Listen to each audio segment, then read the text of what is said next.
Hello प्यारे बच्चों, आप कैसे हो? आशा करते हैं अच्छे प्रकार से होंगे और सब परिवार सकुशल होंगे और पढ़ाई का काम अच्छी प्रकार से चल रहा होगा। तो आज हम लोग पढ़ने जा रहे हैं अंग्रेजी और इसमें पढ़ेंगे agreement of the verb with its subject. मतलब कि जो एग्रीमेंट वर्ब होता है वह सब्जेक्ट के अनुसार आता है। तो पहले इसको पढ़ेंगे, बाद में इसके नियमों से उसको देखा जाएगा। पहला है, मैं दिल्ली सुबह की गाड़ी से जा रहा था। I was going to Delhi by the morning train. देखिए, सुबह की गाड़ी है तो बाई द मॉर्निंग ट्रेन है। दूसर का है, हम दिल्ली शाम की गाड़ी से जा रहे थे। यह प्लूरल है तो we are going to Delhi by the evening train. देखिए, मैं दिल्ली जा रहा था, इसको सिंगुलर तो आई के साथ वाज लिया। हम दिल्ली जा रहे थे, वी के साथ वेयर लिया। तो सब्जेक्ट चूंकि वी है, प्लूरल है, तो वर्ब भी प्लूरल आया है। थर्ड में देखा जाए, गोपाल और उसके मित्र भी यहाँ ठहरना पसंद नहीं करते। Gopal as well as his friend does not like to stay here. यह सिंगुलर वर्ब है, तो सिंगुलर सब्जेक्ट के साथ सिंगुलर वर्ब लगा है। आइए अगला देखते हैं, चौथा। महेश और उसका पिता 4:30 बजे की गाड़ी से दिल्ली जा रहे हैं। महेश एंड हीज पेरेंट्स, देखिए यहाँ प्लूरल हो गया, एंड से जुड़ा है और प्लूरल हो गया तो क्या हो जाएगा, are going to Delhi by 4.30 train. और आज का पांचवा है प्यारे बच्चों, मेरे भाई और मैं इस विद्यालय के विद्यार्थी हैं। तो यहाँ पर क्या बनेगा, my brother as well as I are student of this college. देखिए, जहाँ दो सब्जेक्ट हों और एज वेल एज से जुड़े हों तो जो वर्ब होता है सेकेंड वर्ब के अनुसार होता है। तो चूँकि एज वेल एज आई लगा हुआ है इसलिए आई के साथ आर लगा है। तो my brother as well as I are student of this college. अब आइए आगे देखते हैं प्यारे बच्चों। आपका अभिप्राय यह है कि या तो मेरे भाई ने या मैं यह पुस्तक चुराई है। कर रहा है, you mean to say that either I or my brother has stolen this book, इस पुस्तक को। तो देखिए यहाँ पर सिंगुलर का प्रयोग हुआ है। या तो रवि ने या उसके मित्रों ने यह गलती की है।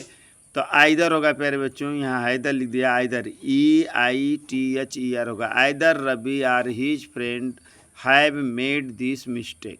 ना मुकेश स्कूल में नियमित रूप से आता है और ना उसका भाई। Neither Mukesh nor his friend attend the school regularly. कल ना तो वह स्कूल में था और ना ही उसका मित्र। नाइदर NEITHER होगा। Neither he nor his friends were present in the school yesterday होगा।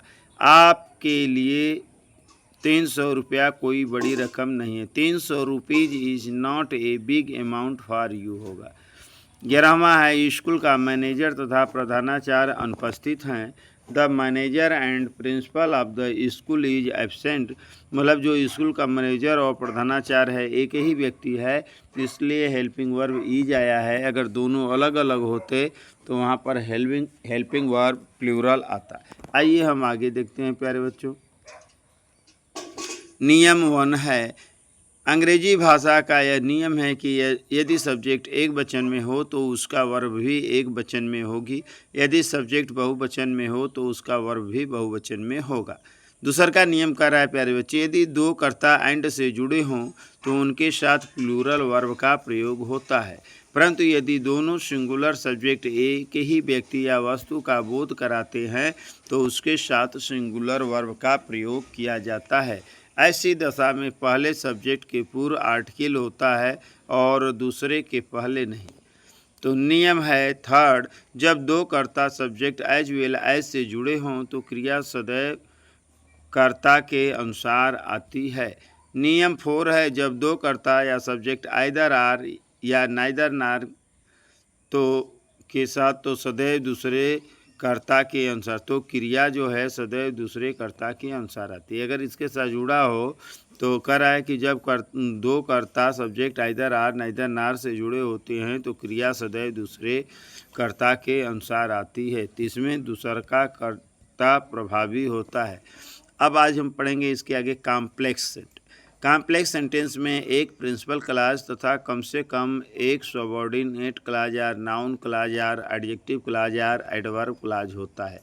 कह रहा है कि जो कॉम्प्लेक्स सेंटेंस होता है उसमें एक तो प्रिंसिपल क्लॉज होता ही होता है, साथ में उसके या तो एक सबऑर्डिनेट क्लॉज आता है, या तो एक नाउन क्लॉज आता है, या एक एडजेक्टिव क्लॉज आता है, या तो एक एडवर्ब क्लॉज होता है। तो आज केवल हम पढ़ेंगे नाउन क्लॉज के बारे में और उसमें लगने वाले नियम के बारे में। तो आइए प्यारे बच्चों देखते हैं। यह बात निश्चित है कि वह ईमानदार व्यक्ति है, तो that he is honest is certain. मैं यह जानता था कि वह कभी झूठ नहीं बोलेगा। I knew that he would never tell a lie. तीसरा कह रहा है जो कुछ मैं कहता हूँ वह उस पर विश्वास नहीं कर सकता। ही कैन, वह विश्वास नहीं कर सकता। He can not believe in. जो कुछ मैं कहता हूँ उसका अंग्रेजी आएगा व्हाट आई से। चौथा है जो कुछ उसने कहा वह यह है। This is what he said. जो कुछ उसने कहा उसका अंग्रेजी में व्हाट ही सेड। यह समाचार है कि वह गिरफ्तार कर लिया गया है, गलत है।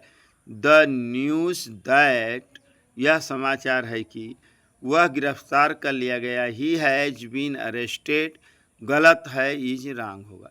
छठवां है क्या आप हमें बता सकते हैं कि यह बच्चा क्यों रो रहा है। तो कह रहा है क्या आप हमें बता सकते हैं, कैन यू टेल अस, कि यह बच्चा क्यों रो रहा है। Why this child is weeping, question mark. सातवां है मुझे निश्चित नहीं कि वह पास हो गया है या नहीं। I do not know whether he has passed or not. अब इस पर नियम देखेंगे प्यारे बच्चों। तो पहला नियम है नाउन क्लॉज संज्ञा की भांति subject to verb or object to verb or object to preposition or complement to a verb or clause in a position to a noun or pronoun होता है। नियम 2 कह रहा है यदि वाक्य में प्रिंसिपल क्लॉज की वर्ब पास्ट टेंस में हो तो उससे जुड़ी सब ऑर्डिनेट क्लॉज की वर्ब भी अंग्रेजी के पास्ट टेंस में होती है, भले ही वह हिंदी में वर्तमान या भविष्य में हो।